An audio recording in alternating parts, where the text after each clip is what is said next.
An extremely rough night for the Seattle Mariners, and it's all going to start with this guy right here. Emerson Hancock comes in for the first inning. George Kirby for the Mariners is injured, so they have to bring in a replacement starting pitcher. Emerson Hancock has done this before. He has 12 starts in the majors, but this first inning for him goes about as bad as it could possibly go. He's going to give up 7 hits and 6 earned runs, basically puts the game away immediately. And I just want to say a couple of these pitches, he did miss his spots, like this first one here. He throws a fastball to the leadoff hitter here, catches way too much of the plate on this one, rips a double into the gap. That's a really, really bad start. But then after this, these next hits in this game, I don't necessarily think he's missing his spots. I just think he's too predictable because some of these are even out of the strike zone and they're still making pretty good contact. And Emerson Hancock does throw a lot of fastballs. So I think this really mostly comes back to him being too predictable, not mixing it up enough, not being able to keep hitters honest, because after that, this is the very next batter. He's going to throw him another fastball.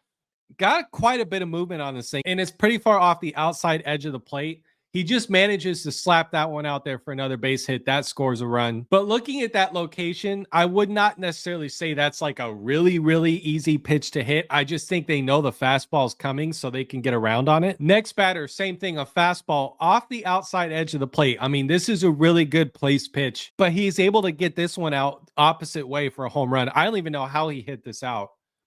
Gets good contact on it. Fastball, hits it out. That's another run scored. The next hit he gives up right here, this basically saws him off. I don't know how he didn't break his bat on this one. It's a fastball, inside edge of the plate.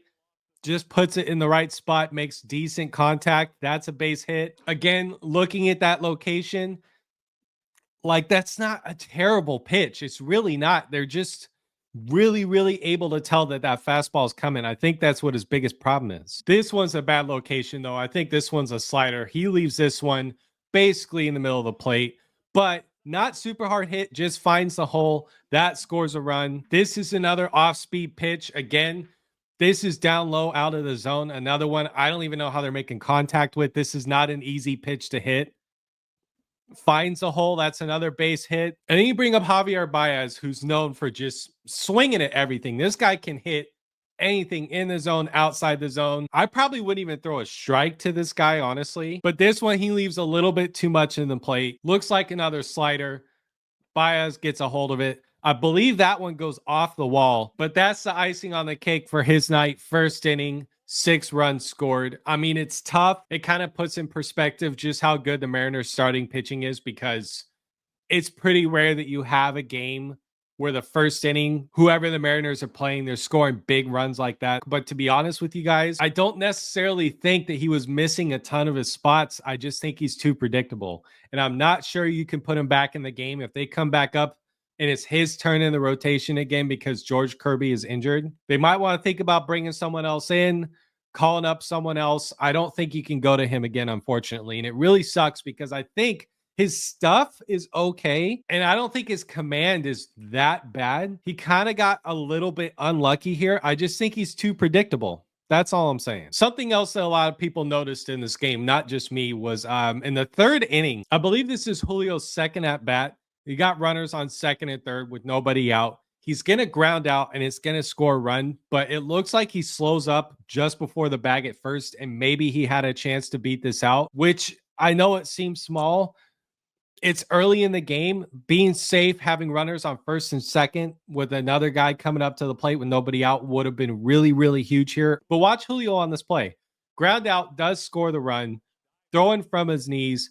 And it just looks like Julio's starting to chop his feet and slow up at the end of this play. I slowed it down right here. Throw comes in from third, and Julio's just kind of chopping his feet. And he just gets beat out there at the back. You guys tell me. I think he's slowing up on this. I think he maybe has a chance to beat this out if he just runs through and gives you a hard 90 here. That's really, really bad, guys. Like, maybe he's hobbled. Maybe he's dealing with injury. I don't want to say I know the full story here. But if that's just an effort thing, that can't happen. I don't care what the score is, especially for Julio, who's been kind of struggling at the plate. and part of his game is his speed on the base paths, you got to run everything out, especially with guys on base and a chance to continue a rally. You can't be slowing up. And maybe he gets out anyways, but you can't leave that to chance. You got to find out. That's something that it's got to get cleaned up. That can't happen again. And another really bad miscue from Dan Wilson. This is in the bottom of the 5th inning. You got 2 outs, runners on first and second. They had a pitcher change. They brought in a lefty to go against Rowdy Tellez. And I don't know what Dan Wilson's infatuation with this guy is, but pretending like this guy needs to be in the lineup as much as possible at this point is crazy. I think this guy's maybe had one at-bat that I thought looked good so far in these first 5 games. And you have right-handed guys on your bench that can come up and probably give you a better at-bat than this. And even though it's 8-4, again, it's early. You have a chance to maybe pick up another run or 2 here. You can make this a game still. I do not understand why he felt like he needed to keep Rowdy Tellez in for this at-bat. It's not like he's giving you really great defense. It's not like he's giving you good speed on the bases. And it's another really bad at-bat for him. The very first pitch he watches, he kind of hangs a pitch in the middle of the plate for strike 1. Would love to see you take a good cut at that, dude. You got to be more aggressive in these situations. That's the other thing. I haven't done a full breakdown on the Mariners at-bats yet.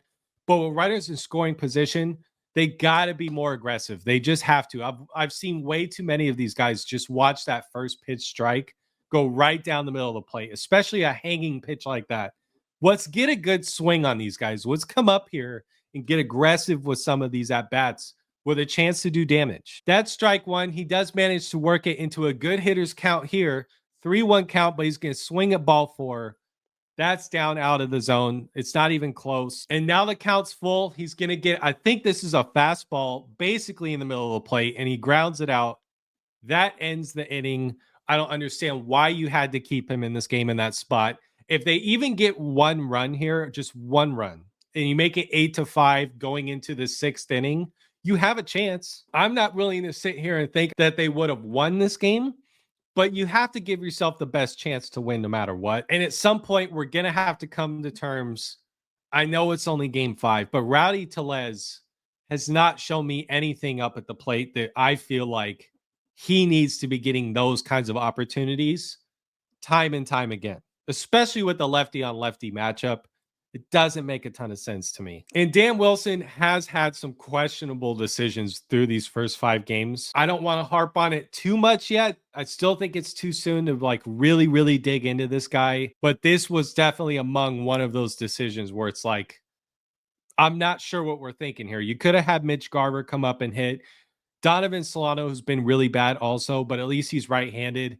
Could have given him a chance to hit here. And the last thing I want to talk about from this game, this is a video from Twitter. Somebody was recording Julio in the dugout at some point during the game, which keep in mind, the Mariners were never winning this game. They were always down big. So whenever this was happening, they were losing, right? And losing by probably quite a bit. But this is Julio watching the hydro races, and he's getting excited. He's kind of like watching with the fans. I'm just going to let you guys watch it, and then I'm going to talk about it, because there's a lot of people that were commenting on this. So just watch this and then we'll come back.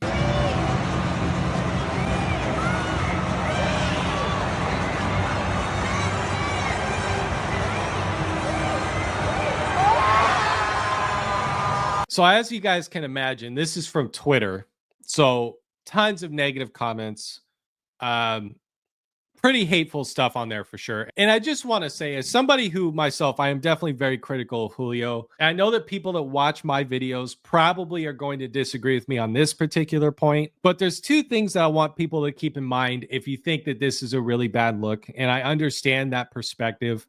But just keep these 2 things in mind. First of all, even though the team is losing, the organization themselves probably wants to see one of their star players, or maybe you could call him the star player on the team, interacting with fans, having a good time, trying to make things more fun and entertaining for the fans that come into the stadium. They probably want him to do things like this. I'm not saying they tell him to, but I don't think anyone in the organization is going to have a problem that, you know, even if they're losing big in a game like this, that Julio's willing to go and celebrate watching the hydro races with fans. And the second thing I want to point out, And again, you guys, especially if you were here from last year, know I have criticized Julio for this in the past. But just something to keep in mind is some guys have to have this kind of positive, playful energy like this, no matter how bad things look. Some guys play better when they are in this kind of mindset. We just have to accept that Julio is probably one of those guys that has to maintain good, fun, positive energy during the game, smiling, laughing, interacting with fans, entertainment. Like, if you want him to play better, going up and telling Julio, hey, stop doing crap like this when we're losing, probably will not help him play better. Some guys have to be having fun to play well. And this doesn't mean that he doesn't care. For example, Cal Raleigh. I don't think I've ever seen Cal Raleigh, the catcher for the Mariners. I don't think I've ever seen him smiling during a game. Ever. That guy always looks super upset.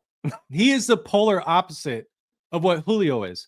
Cal looks like he's very meticulous, goes after this like it's a job, very serious. There's no fun. There's no messing around. There's no laughing and joking, no smiling. He's just very on point, very direct, looks at it like a job, takes everything seriously. And some guys like Cal probably play better when they look at the game like that and when they approach the game like that. That's probably what helps him play better. And I don't think it's fair to say that a guy doesn't care or does care based on just how they approach the game and the fun they're having. Now, there are limits to this. And as you know, last year, if you're being aloof and careless and you're on the base paths at third base with your season on the line in game like 157, and you get thrown out because you're not really paying attention and you're just kind of aloof with the game and not really focusing, that's bullshit. And he should be called out for that 100%. But moments like this in the dugout, having fun with the fans, I don't think this is a fair criticism. I'm just saying, if you got, and maybe you guys saw this, maybe you didn't, but as you can imagine, he was definitely getting attacked for this. And I don't think this one was fair. Even if your team's losing, I think that these instances to interact with fans and have a good time are still okay, and in the long run probably will help him play better. Some guys kind of need to have this energy around them. The offense looked good tonight, though. They did score 6 runs, had a couple bombs. I'm overall, like, as frustrating as the loss as this was, hopefully it's the game that can kind of kick the offense in gear. We'll see how it looks tonight. Make sure you guys, please leave a like on this video and subscribe. And also put a comment below. I read every single comment that you guys post. I can't promise I'll respond to everyone, but I read every comment. I want to know what your guys' feedback is, where you guys agree with me, where you disagree with me, and we'll see. Maybe I'll be able to do another one of these tonight. If not, maybe tomorrow morning. See you guys soon. Hopefully it's after another win.